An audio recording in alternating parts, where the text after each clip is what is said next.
Hey everyone, it's Lindsay from Hearth Story, and I have a quick flip through of our new study guide for Out of My Mind, the novel, and the movie.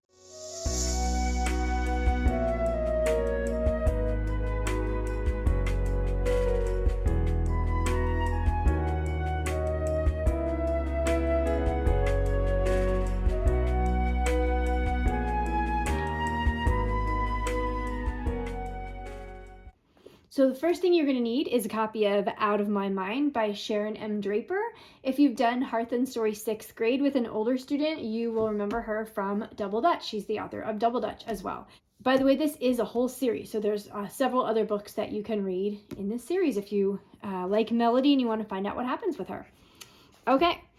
So you're also going to need access to stream the movie. So we're going to be putting the book and the movie in conversation with one another. So we were able to stream it on Disney Plus. At the time I'm filming this, that is the way to see that movie. I don't know that it's anywhere else, but it might have changed, by the time that you're watching this. So just go and do a little search or something, and you can find where it is at the moment. But you're going to need to have a copy of that you can watch. There is also a cooking activity, a baking activity in this, so you're going to need some basic ingredients for that, and that is chapter 19 if you want to take a look. So just like our other novel study guides, we're starting off, the very first thing we're going to do is plan for this movie night, because we want to, we're not just reading the book and watching the movie, we want to analyze them, we want to put them in conversation with one another, we want to see what did they change, why do you think they changed it, what did they have to cut, that sort of thing. So the very first thing we're doing, besides just a few questions, is we're going to pull out a movie night guide. And there's an example here and an example answer.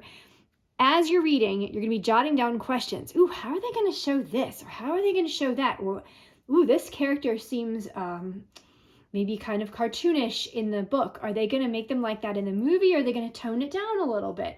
So these are some of the questions people are asking.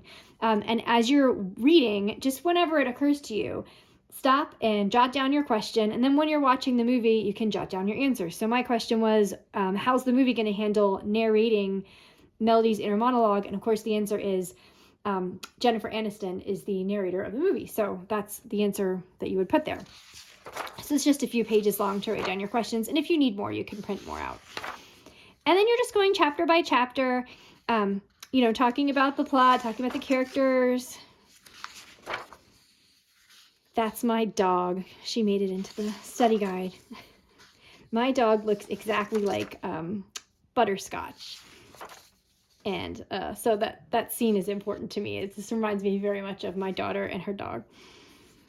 What else do we have in here? We're talking about the setting a little bit. So I kind of love working with students and reading books that are from long ago, but not too long ago. So you'll see our fourth graders are also reading The First State of Being, which takes place in 1999, which is kind of a blast from the past. But this book takes place in 2006, and they're going to figure that out here. However, the movie takes place in 2002. I thought that was a really interesting choice to change it, and I don't even know why necessarily.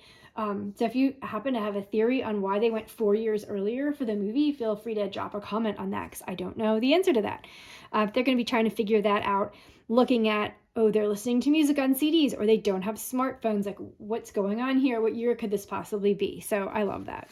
We do have a little bit of disability history in here. I did the history of alternative and augmentative communication devices, since that's something that I know a lot about and work with every day.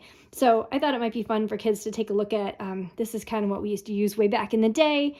You'll see in the movie sort of what Melody is using, although I'm not exactly sure it's exactly historically accurate. I'd have to take a look, because it's 2002 is not a year that I was involved in this world, so I'd have to go back and see. Hers looks much more actually like this one, which is a modern day one. So I'm not sure exactly what they did there, but we have the whole sort of history there and what might have changed, and some of the new advances. Here's our cookies. We always try to have a recipe if we can. They do eat some ooey gooey chocolate chip cookies in the book, so we are going to try to recreate that. And we do a little bit of kitchen chemistry to try to figure out how to alter our cookies to make them a little bit more unique. This is part of our fourth grade theme, Warmest Welcome, where all of the books are about radical hospitality in one way or the other. So we're going to be talking in this one about how that works and how that sometimes does not work. We see a lot of coldest welcomes in this book. This is not a warm and fuzzy book. It really isn't. So there's really some cruelty that goes on in here, and we're going to be talking about that as well. At the very end, once they've read the whole novel, they're going to go ahead and watch the movie. You have a couple of options. You could just watch it straight through and then do what you're going to do. Or like me, you could just keep pausing it like every minute until your family gets annoyed with you and runs out of the room.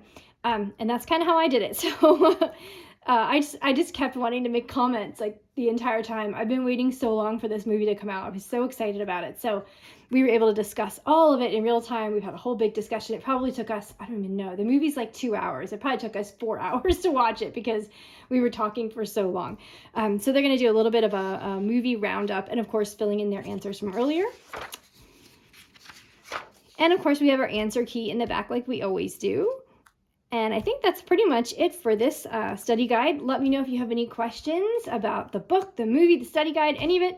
And I'd be happy to answer them. Feel free to drop a comment, and happy homeschooling.